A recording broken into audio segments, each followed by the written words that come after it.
My name is Dr. Joel Rosen. I am the Adrenal Fatigue Recovery Ninja, and I'm really excited to welcome our special guest, Chuck Hazard. Chuck is an entrepreneur and technology expert with a current focus on the wearable industry. In the past, Chuck has designed and built computer networks, developed software applications for large corporations, helped build a successful telecommunication business from the ground up, and more recently helped a large telecommunication company develop and bring to market products and services yielding an additional 500 million in annual revenue. Chuck earned his BA in computer science and mathematics from the University of Maine, where he was also earned his JD at their School of Law. Chuck is also a graduate of FDN program and is a licensed health provider. So Chuck, thank you so much for being here today. Hey, it's great to be on the show. Thanks. Yeah, so with that kind of background and my adrenal fatigue sufferers, they might be wondering why you're on the call today. So, I wanted to get with you a year ago because of your work with the Oura Ring and the Oura Ring, really how it can help us with data tracking. And for the people that I work with, that have adrenal exhaustion or HPA axis dysfunction. But before we get into that, Chuck, why don't you just tell us a little bit about yourself, and we can reintroduce you to our audience. Tell us about you. Yeah, well, you've kind of given the 60,000-foot view, but I mean, something that your audience might relate to is I'm an endurance runner, and that's been a hobby for a while. And I'm trying to think, it was about when I turned 50. After doing too many races, I got to a point where I could barely get out of bed. So some of your listeners could probably relate to that. And trying to hold down a job when you can't get out of bed is not a good combination. So I went to my primary doctor, and he ran some tests and came back and said, "Wow, your testosterone is in the tank. I want to give you a patch or whatever for testosterone." I said, "Wrong answer." So I poked around and ended up working with a cardiologist that had wanted to be a functional doc before he became a doctor. And so he ran even more elaborate tests and said, change your diet. My wife and I had been experimenting with raw veganism, and that worked really well for a while until it didn't. So sort of adopted a paleo style diet. And everything turned around in about 3 months, and I was back to racing, a little bit lower volume, but that worked pretty well for me. But I had dug myself a pretty big hole, and that's when I got interested in HeartMath and FDN and all that. So. Yeah, really cool. And a lot of listeners that will not appreciate that, but understand that in terms of just being exhausted and burnt out and not being able to wake up with a lot of energy, and it's like Groundhog Day where it's all over again. And of course they also have that experience of a lot of exercise, and that's kind of what got me into this. So as far as now with what you're doing with the Oura Ring, tell us how that may have increased your recovery status based on tracking some data that's important for understanding, I guess, a report card on your health. Right. I mean, I think the biggest thing, I mean, I've always put a lot of attention on my sleep, but I never really quantified it. I did have one of the early ZEOs, but it didn't work that well. But I focus on, getting the right amount of sleep. And then I look closely in the morning at, how recovered I am. And that's how I gauge what I'm going to do that day for, in training in general. Right. Okay. So what's really cool about the Oura Ring is they have some parameters that teach you about your sleep and your sleep score and how that impacts your readiness. And so if I'm feeling exhausted and I just don't feel ready whatsoever, how do those numbers help me? How could I use that as a tool to make some positive changes?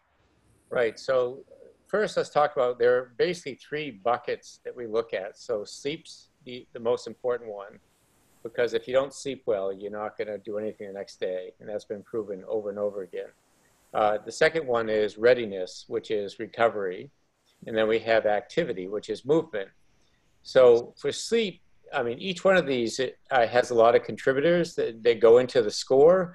But if people just look at the score, and if you look at, think about school, 85 and above is like really good.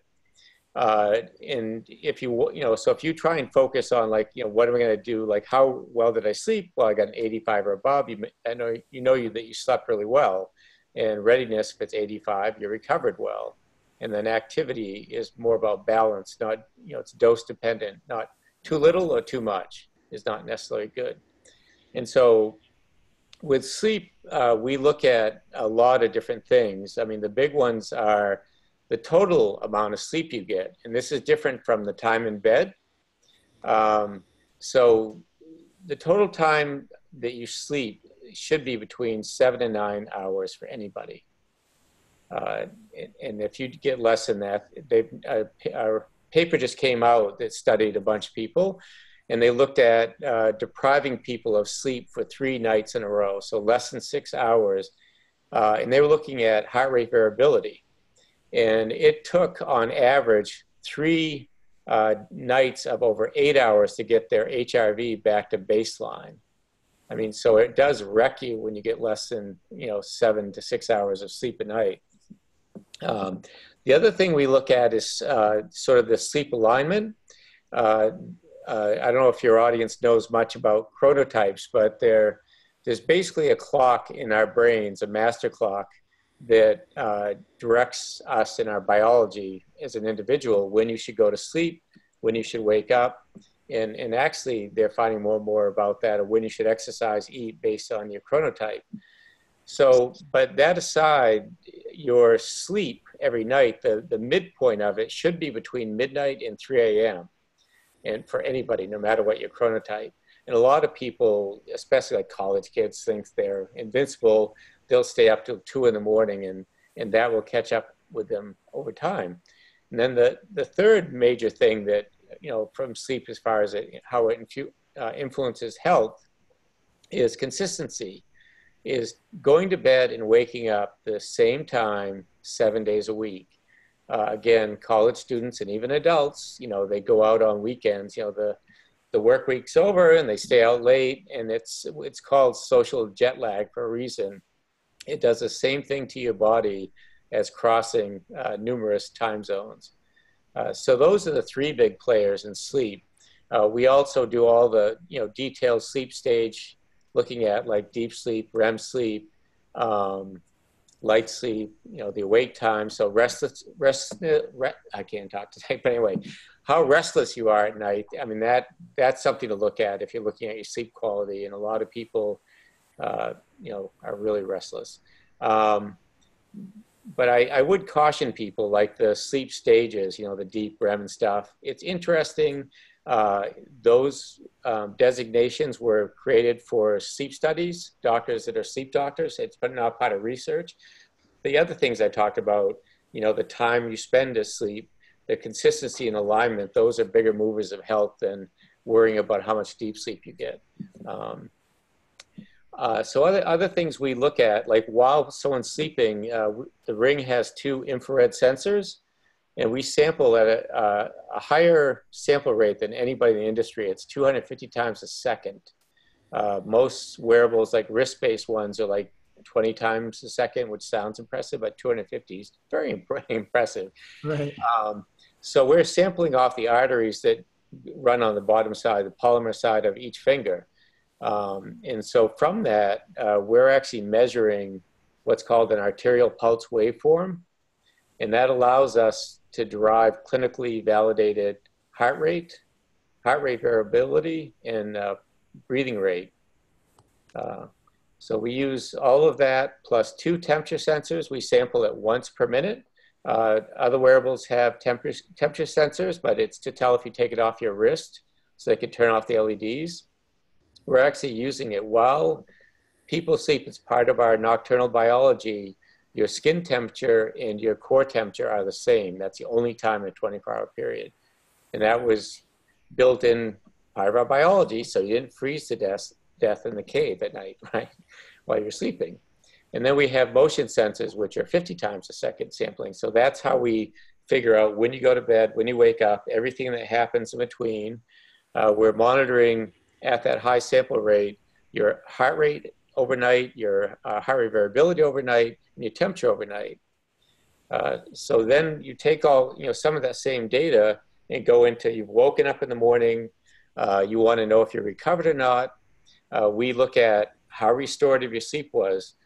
Things like, again, total time of sleep, the sleep balance, some of the things we talked about, how restless you are. We also look at a lot of wearables. We'll talk about, what's your lowest resting heart rate, because that is used to determine if you're recovered. But we look at that, not only that, but we look at when that happened overnight.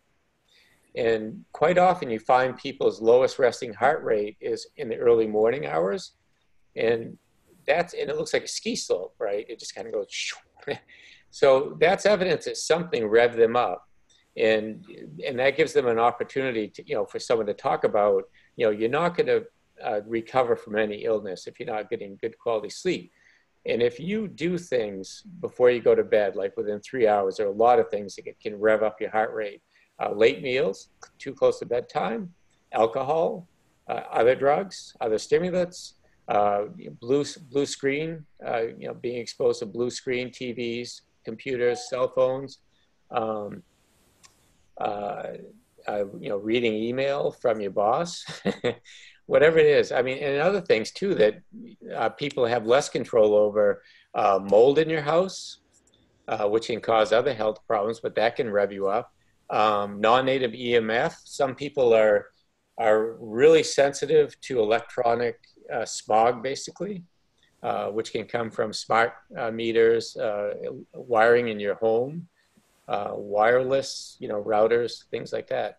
So looking at the data for the recovery in the sleep, for this heart rate as an example, you can actually, start to work to figure out what might be affecting your sleep, the quality of it, and then your recovery. And then other things like, being really restless at night. I mean, there could be things you ate, something you eat that have a food sensitivity, for instance, that makes you restless. So anyway, so we look at that. HRV, we don't actually have in our readiness score, and there are reasons for that. HRV has been used in sport for determining if athletes were recovered. But there are so many things that can, even overnight, can affect HRV. It's something I look at, and I think it's important for people to, as an add-on. But if in our readiness score, we're looking at, like, was your sleep restorative? Did your body actually have an opportunity to recover? And the heart rate, and some other stuff like activity balance, and also temperature, because if your temperature is trending up, that could be an indication you're overtraining or getting sick. Yeah, awesome details, Chuck. There's so much that I've written down in there, and I guess just the summary is that that it's a really great way to raise a person's antenna, especially for those that aren't sleeping very well and then just go to the doctor and they're getting some sleep prescription and they're not really trying to get to the root cause of the problem. And that's where we're headed now with data tracking and what they call biohacking. And can you just explain, I'm sure you get this question a lot of people that are aware of these things and smart meters and molds. One of their concern with the act of trying to figure out what's going on is, am I getting more exposures to Bluetooth, and am I having EMFs with the ring? So why don't you ease some of their concerns with how that works with the Oura Ring? Right. Well, the Oura Ring does use Bluetooth to communicate with a smartphone, but it's very unique in many ways. One, before I talk specifically about the Bluetooth, is the Oura Ring is one of the few devices that all of the calculations for your sleep, like scoring and all the details around that, and your readiness recovery and all the details around that, and tracking your activity, all those calculations are done on the ring. It has a computer processor. It has enough memory to store that data for up to 6 weeks. So you could theoretically, as long as you kept the ring charged, you could go almost 6 weeks before without even syncing with a phone. And I'll give you an example of that in a minute. The other thing is the ring has airplane mode. So you can actually, from the app, you can put the ring into airplane mode. It will stay in the airplane mode until you either put it on the charger or after, and I'm not sure they're going to do exactly the time frame. Right now, after 7 days, it'll automatically pop out of airplane mode. And my thought is in the app, we could probably allow you to select like 1, 2 days, 3 days, or some time in the future when you want to pop out. The reason for that is if you're a business traveler, and let's say you went on a business trip and you keep your ring in airplane mode, and you want to see your sleep data the next morning, you forgot your charger. So, you know, you're not going to get your sleep data. But anyway, one good example of something, people could do, and you can't do this with other, Garmin's or Apple Watches or Fitbits or anybody else that does sleep, is you could, charge your ring up and decide you're going to go camping for the weekend. You don't want to have your cell phone. You want to be totally detached. You put on your Oura ring. It's in airplane mode, fully charged. You go 4 or 5 days of camping. You sleep really well, of course, because you're grounded. You come home, you put it on the charger, you get your phone, you sync. You've got all those nights of, sleep, all the recovery, all that stuff. You haven't lost any data.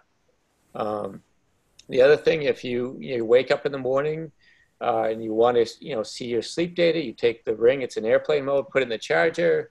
You pick up your cell phone. You go over. You open the app. You sync all the data. If you do it every day, it takes about 10 minutes to charge your ring.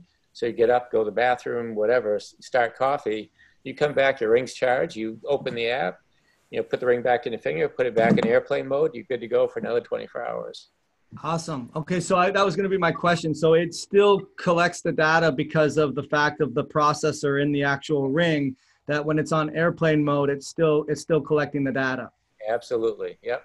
Okay, that's really cool. So as far as the chronotype, I wanted to talk a little bit about that. I think that's really important as it relates to the HPA axis and with cortisol being really high in the morning and then low at night. We really are creatures of the earth. And I think that's why we have such big problems with, adrenals and HPA axis dysfunction, is because we lose connection with, the advent of electronics and the light bulb with the earth and the circadian rhythm. And I think that's one of the biggest tools in terms of when you have the ability to data track and you see that you didn't have a good sleep score and your readiness is really impacted about it. And then you try to reverse engineer what happened. And next thing you start to say, well, let me try to turn off the cell phone an hour earlier. And then you see the score get better. And now all of a sudden you can see it objectively in a test, like, wow, and I feel better. So that's really cool for sure. I'm interested on the HRV though, because the HRV is a tool that we use in the office, Chuck, with measuring and getting baselines on people's sympathetic starting point. So just for the listener who doesn't know about HRV, and I've mentioned this before, where HRV is a great way to measure basically what it does is it measures the cadence between the beats of the heart, like how fast, how normalized is it? If you have someone who's under sympathetic dominance, they're going to have a very low HRV. They may have a higher heart rate, but the cadence between each beat is so tightly regulated by neurotransmitters that it's very low. Whereas if someone has high variability, there's a lot of different cadence. They're more adaptable. They can get more into rest and digest. So you were saying that the Oura ring doesn't really consider HRV when it's measuring the readiness score. Is that correct? It's not part of our readiness score, but it is part of our one of the features in the app and the experience and people using it. I mean, the readiness score is really sound and it's based on science. And there's also a lot of really good science on HRV.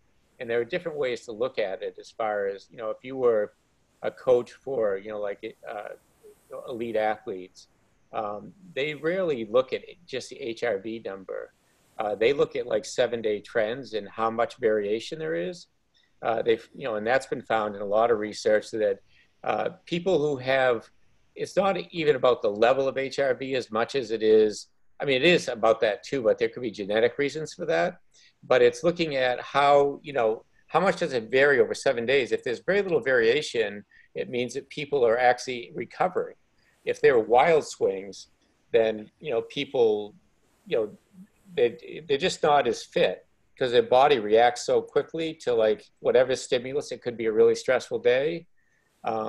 It could have been too much exercise. It could have been a poor diet or other loss. And that's why we don't have it in the readiness. It's not that it's not a good indicator to gauge what you're talking about, because it does show you, what the status of your parasympathetic system is, the rest and digest. And so, I use it because I do look at it in the trending, but it's more looking at, what the 7-day variations are. And there are, it's a lot of research on that, but I'm looking at it more from the sports side than the health and wellness. But, exactly as a heart math coach, we use the same thing. HRV, is a person in coherence or not. And, in the heart math app, it actually shows, all the frequencies and stuff. You can see what's going on. Yeah. So just to explain a little bit to the lay person too. So again, one of the major benefits of tracking your data when you're burnt out and exhausted, like you mentioned, the three major trends that, or the three buckets that Aura looks at is sleep and all the components you just described, readiness and activity levels. But the heart rate variability is not necessarily impacting the data that is computed to figure out readiness. But on the other hand, it's used in terms of trends, which is great. From what I've noticed, Aura is always updating their app, and there's always more feedback. When I look on, there's more comments about, certain things that I didn't know or I'm thinking about. But to also explain that trend, we talk a lot about metabolic flexibility, and metabolic flexibility is the healthier you are, the more you're flexible to stressors in your environment and you bounce back. So what you're saying is when you measure HRV as a trend and you see a lot of swings, you're not metabolically flexible. That's correct. That's what you're saying. Yeah, and one thing I should point out too that's coming out hopefully right off next month is, and I think this is going to be hugely powerful, is we're releasing, the name will probably be different, but calling it right now on-demand heart rate. And that'll allow people to do, either a spot check, like you could try a protocol, so do a spot check, and it'll actually allow you to turn on the infrared sensors. And I should point out the infrared sensors aren't on much during the day unless you're really still. And we turn them on automatically, and they'll show up in the app as restful periods. And if you're still enough long enough, you'll actually see both heart rate and heart rate variability. But with the new feature, you'll be able to go in the app and actually turn on the sensors. You'll have to keep your hand still. It has a ring on it. But you can do spot checks and see what your heart rate and heart rate variability is. Go off and do something, and then check it again and see if you actually improve. Like you could do a float session, for instance. You could do some other protocol, like maybe you might do the heart math thing, or you turn it on and you meditate, for an hour and see what happens. And you'll be able to see your heart rate and HRV during that meditation period. Right. So you'll see before and after. You'll see it even not even just an ad hoc time, but you may see trends over time where it's improving, right? Where you're getting better. That's really cool. So the other thing that I think is really great, well, it's a slippery slope, Chuck, with the people that I work with, in terms of you give them too much data and it stresses them, right? So there's a slippery slope with that. But what I think is really cool is you also have, I guess, central processing other apps that bring in the data from Aura, right? So are you aware of any other major apps that can compile like your diet with all the Aura Ring stuff, with ketones, and so that you can actually have it in one place? What's your familiarity with that? The one that I'm most familiar with, and I think they've done a fantastic job, is Heads Up Health. Right, that's the one I was thinking about. Yeah, David. Yeah, he's done a good job, and hopefully he won't shoot me. But he's He's in the process of developing sort of a clinician's portal, so someone like you could use. Right. This, sort of like we have a team cloud at Aura, so you can see all the sleep recovery for your patients. But this will allow you to combine the Aura data with like Keto Mojo and glucose and all that stuff, MyFitnessPal, Chronometer, and he keeps adding more and more data feeds. Plus, you have all your blood labs, medical records, all that stuff in one place. Yeah, and I think that's where we're headed, right? Because you have this outdated, and you went to FDN and you see that a lot of these lab ranges that just are 2 standard deviations aren't capturing the trends, and the trends are real important of we're not going to wait before you're over the edge and really not too far gone, but pretty far down the line. Where they're not really reliable tests, right? They don't really give us a live update on where you are. Whereas now we're looking at heart rate variability, readiness, sleep score. I really like the latency. That's a big one for me. I think latency, like the time it took for you to fall asleep. Well, let me tell you something about that too, is that, these are some of the things that people would normally think about when you go back to the chronotypes, right? We tell you after about 2 weeks of use when we recommend you should go to bed, and this based on when you get the highest sleep scores. Right. That's like our first feature, that's sort of chronotype-ish. Right. But if the whole latency thing is almost like too little, too quickly or too long are bad, right? So another way of looking at chronotype, if you go to bed and you just can't fall asleep, because your spouse goes to bed at a certain time and you're laying in bed, you have to read for an hour before you're sleepy, then it means you're a chronotype. You really should go to bed an hour later. But if you go to bed too quickly, then that means you're overtired. Like you're just not getting enough sleep probably. And that may be somewhat of a mismatch with your chronotype too. But these are things you can look at. And then the other thing to look at is like your sleep efficiency of the time you were in bed, how much of it were you sleeping, right?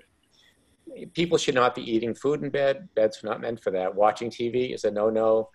Catching up on email, working on a computer, that your beds are not meant for that. There are 2 purposes. Sleep's one of them. Yeah. It's interesting because, a lot of people will, especially with adrenals, they'll ask me what's the best supplement for the adrenals, or, what's the magic wand or the silver bullet. And it's the boring stuff, right? It's the stuff that, let's not have your phone beside your head 2 feet, on Wi-Fi mode, or let's not have Grand Central Station where you're doing business meetings and eating dinner and having, your computer in your bed. Just the common sense stuff for sure. But I was going to ask you about that. So it really is a bit of a smart meter in terms of it learns, right away, based on the algorithms, I guess, what's your optimal times for sleep. Right. And we're going to continue to do that. One of the things we're missing is we don't know a lot about the Ring user, so we have to have them help us by telling us stuff. We added notes and tags. That's a start.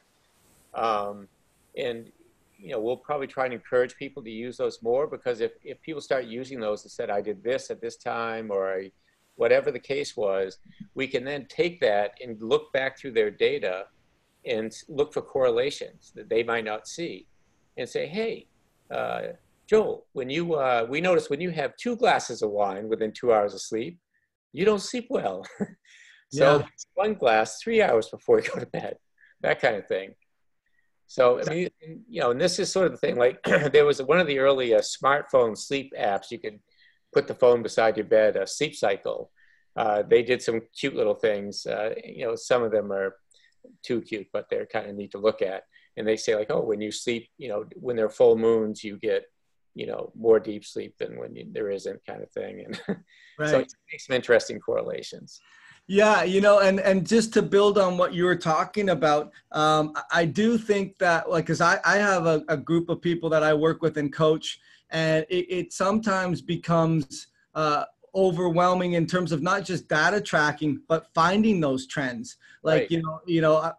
if you have a meal at this time versus that time, or you had more stress, or you had a higher amount of carbs or a lower amount of protein, but there's no consistent trends. And I think if you have more data and you have it over time, just as you know, in terms of data over time is going to start to see the trends, it's really going to Yep. help not only the clinician, but ultimately the sufferer of exhaustion and fatigue, some things that aren't as obvious. Because the obvious stuff like, getting to bed, not being overstimulated, not having light hit your eye and hitting your hippocampus, those are obvious things, or alcohol or stimulants. But the less obvious things that have to do with chronotypes, in terms of you do better this way versus she does better that way kind of thing, right? Yeah, well, I'll tell you another one. I'll get, again, Heads Up Health, something I tripped on, looking around.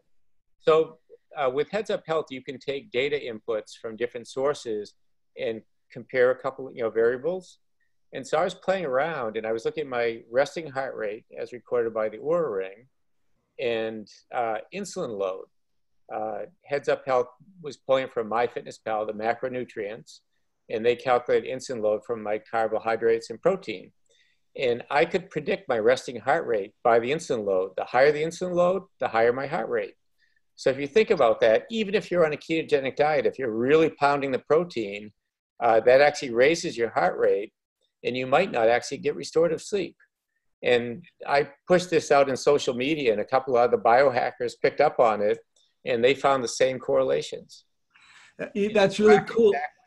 That's, yeah, one of the formulas that I've seen is just that metabolic flexibility equals HRV over glucose. Right. So really what happens is, but the problem is that HRV number is also dependent on glucose too, right? So, but basically in English, for those that aren't as nerdy as you and I, what basically that means is the more stress that you have and the higher your glucose levels, or not even the more stress you have, the lower your numerator is going to be. That's the HRV, because we just talked about when you're under sympathetic dominance, there's less cadence, or there's more consistent cadence between the beats. Right. So your HRV is going to be lower. You're under more sympathetic dominance. You're not adaptable. You're not in rest and digest. So that's going to be a low number. And then on the bottom, the denominator, you're going to have a very high number because you have glucose that's not being stable. Most people think they're hypoglycemic, but I've found that they're actually not hypoglycemic. They're actually hyperglycemic. They may have been hypo, but now they're so insulin resistant. There's so much inflammation in their body. From a genetic standpoint, they're not engineered to repair their cell membranes, which is a big thing when it comes to genetics, that their glucose starts to climb. So now their glucose is high, which is on the bottom. The heart rate variability is low, which is on the top, and they got a really low metabolic flexibility score. So that's kind of what you're talking about, I guess, right? Right, exactly. So, okay, so as far as, I happen to just know and study about this stuff, but if I'm the average Oura user, I guess I'm a little bit more aware of the importance of data tracking and biohacking, but where would I learn about all this stuff? Because even for me and what you're telling me, there's a lot of new stuff that you're telling me. Besides just looking at the updates on my app, are there videos? Are there training modules? Are there clinician portals for people to understand all about metabolic flexibility and the applications and the smart usage of the Oura Ring and how it's engineered and to work? We have a lot of blogs on our website. They're mostly focused on sleep, recovery, and movement, less on nutrition. But and within the app, if like for any score, there are a lot of contributors, as I mentioned earlier. If you're not sure what those are, you click on them, the bars, and it'll actually flip over and show you what it is and how things you might do, some simple lifestyle hacks to improve that that number, that one contributor. And then, just in general, there are a lot of, people like yourself that are doing a great job talking about different aspects of health and wellness and how to improve them. I just encourage people to listen to podcasts, and and there are lots of great podcasts out there, and you can learn. Yeah, it's like the forefront, right? It's exciting times in terms of now we understand that looking at your blood chemistries, if they're not in the 2 standard deviations or even the 1 standard deviations, because that's what functional medicine doctors do. They see those trends outside of the 1 standard deviation, but even those don't correlate very well with what we're talking about in terms of life load, in terms of how are the day-to-day numbers that really mean, hey, I can't sleep, or I can't focus, or I can't concentrate. And then you go to the doctor and they tell you you're crazy because everything's normal and there's nothing wrong with you. And you see these trends before. So what new exciting advances besides some of the just measuring the heart rate that you see maybe coming down for Aura? Well, we've got a fairly long roadmap, and I can't go into the gory details. Oh, okay. But I'll just say that, there'll be a lot of focus on adding value and, sort of the knowledge and understanding somebody gets from the ring. And that, again, that goes back to the notes and tags. And right. We have to get to a place where we actually can use those from like in a database. So we say, okay, for you, we go back and find, patterns like I did with insulin load and resting heart rate. And again, there's a lot of good science out there where even the small subset of metrics we're tracking, there's a lot of really powerful stuff you can do with it. There are some other things, the actual data that we're pulling off the ring, things we can do, that I'm not saying we're going to follow Apple Watch on AFib detection, but along those lines, because our signal is so powerful that we're pulling off the ring. Yeah, so a couple of things. I always say, like, I'm a bit selfish, Chuck, because I do these really for me, and then whoever gets to listen gets to get the insight too. But it's not really true. I do this to try to help educate the people that I work with. But the 2 things that I learned was I didn't realize that these 2 signals have to be on the Palmer side of the ring, right? I didn't realize that. So number 1, thank you for that. And one thing I tell people is, there are 2 styles of the Oura ring. One is flattish on the top. It's called the Heritage. Okay. The other one has a single ridge called a Balance. And what I tell people, like my ring, it twists pretty easily in the daytime. Right. Is I make sure the design element, so the flat or the point is on top, I physically check that right before I go to sleep. Yeah, that's what it is. I didn't know the difference. So now the flat being on the top, the 2 sensors will be on the Palmer side of the thing. I don't know if I was there. And the other thing too is your dominant fingers on your dominant hand can be almost a half size bigger than your non-dominant. So the other thing I do is I'm right-handed. My left hand, I wear it during the day. It comes off easily if I want to wash my hands. The ring is waterproof to 150 meters, but still, just so soap doesn't get out there. When I go to sleep at night, I put it on my dominant hand, which is much tighter.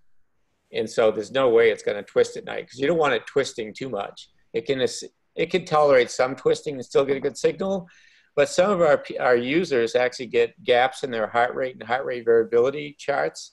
And that's usually from either the ring is twisted too much, or it can happen too if they're really restless sleepers.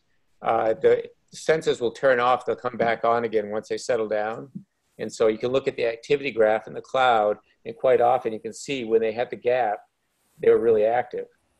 Gotcha. Okay. Yeah, no, that makes sense. And okay. And then the other thing I think that is really important, just besides how to wear it properly, was I wasn't aware. I honestly thought that the Bluetooth was only when you were syncing, but if you put it on the airplane mode, then you will be able to still keep the data and then be able to put it on the charger and then bring your phone there, open the app, and it will sync. Right, but I will say that even if you don't have an airplane mode, the Bluetooth is on less than 2 minutes per 24-hour period. Okay, so explain that. How does that, Well, yeah, it's not pinging all the time trying to find the phone. right, It's not the way it works. And it is off all, unless you are really restless at night, it will not come on while you're sleeping at all. right, So if you're casually worried about non-native EMF like Bluetooth and Wi-Fi, um, then I don't think I'd bother putting in airplane mode. If you're right, truly concerned, then do it. I will point out that like people talk about cell radiation, right? Cell towers and off your phone, Wi-Fi routers, and Bluetooth. Uh, the cell in the Wi-Fi actually is the least studied of non-native EMF, that kind of non-native EMF. Bluetooth, there are literally hundreds of studies. And the reason is because of hearing aids. So what they found with it, and this might be disturbing to some people, is when the Bluetooth goes on a hearing aid, they actually can see changes in cellular activity, but as soon as it goes off, it goes back to baseline. Now the question is in 20 years from now, are people's ears going to fall off, or they're going to end up with some horrific brain problems because of that? I don't know, but it has been studied more extensively than Wi-Fi and cell phones. yeah. I mean, that's a whole Pandora's box for sure, Yeah. especially with 5G. I mean, wow, it's just, But yeah, but what we do, but even with the first generation Ring, right out the door, we had airplane mode because we yeah. realized some people would be concerned about non-native EMF. I mean, I think the big concern is the ion channels and the, Right. the concern with pumping and fatiguing and cellular respiration. And really, what you're saying is if it's only going on 2 minutes of a 24-hour period, for those that aren't in the extremely sensitive category, won't have to put it in airplane mode for the whole time, Right. basically. I mean, no matter where you live, we're all swimming in electronic smog. Right. So the name of the game is trying to minimize how much of it you're exposed to. So a lot of people live in apartments, so you're good. You turn off your Wi-Fi router at night, or you have hard wiring to your computer, but you have a neighbor above and below and on each side that's running a 5G Wi-Fi router 24 hours a day. Uh, Right. so do the best you can and have a really zipped up, clean diet, and that'll go a long way. Yeah, that's great. Definitely little hinges swing big doors, right? And you do the Yes. best that you can. So one of the things that I always try to ask my guests, given that my niche is really exhaustion and fatigue and the way that stress reacts on the body and having the perfect storm of environmental triggers impacting the loaded genetic gun, so to speak, and creating a perfect storm. But with that in mind, Chuck, what I always ask the interviewers, what would be sort of your best recommendation in terms of how you've been able to control your stress response? Because it's always unique to hear the different answers. Well, I'm not have never been a meditation kind of person, but um, I feel, and maybe I'm partial, but HeartMath as a tool, a biofeedback tool for sort of helping you to mitigate stress and become more resilient. And something a lot of people probably haven't even heard of HeartMath, but they're in California. They have over 300 peer-reviewed studies based on their work. Like, for instance, they did a fairly long-term study with nurses who have very stressful jobs, and it was one of their early devices you could put about the size of a pack of cigarettes. They could put in their lab coat, and whenever they felt they were getting stressed, they put their finger on the sensor in it, and they could adjust the volume, but it would give a tone, and it was sort of gamified. And the more tones you got, you knew that you were actually de-stressing, and they had great success with that. And after a while, the nurses didn't need that tool anymore. They could actually deal more effectively with stress. So kind of like developing a plasticity for Right. yeah, that's really cool. So did you say you were also a heart math instructor or Yeah, coach? yeah, exactly. Coach, heart math coach. Yep. So what does it do? Does it upload their data and then you interpret it for them? Well, as a coach, it's more about helping people, just almost like not really like a psychiatrist, but along those lines, where you try to understand somebody's history, like where they came from, what they're experiencing now, what their lifestyle is like, just talk to them about some, some basic principles of how they might change their environment and lifestyle to help mitigate some of their stress. And then going through how the very end of it is really how to use the HeartMath tools and teach them how to use them, when they should use them and how long and whatever. And so they used to have a simple device that didn't upload. Now they have iPhone and Android apps, and there's a device you click in your phone, you clip on your ear on a finger, and it goes through, and it's again sort of gamified, and you try and stay in the green, what's called coherence, which is not exactly between parasympathetic and sympathetic. It's sort of more sympathetic, just barely, the actual frequency. But you can also think of it as like flow state too. It's similar to flow state. And so basically teaching them how to appreciate that if they can actually get in coherence and that connection, of the energy from that coherence brings with it, like flow state, they can actually become more resilient. So, okay, so your answer then would be the best way for you to sort of control stress would be to use the tools that are taught through HeartMath to achieve coherence. Yeah, there's a couple other cool tools, but the binaural beats kind of do that too, right? I used that first in way back when I was in law school. I had a meeting through, I was still working for digital equipment at MIT Media Lab, and this smart PhD dude kind of guy said, I was talking about law school and stress, and he said, hey, you should try these binaural beats and tones. And so I found a cassette tape back in those days, Walkman. Right. Played those before I went to sleep at night, after getting all my studies done for law school.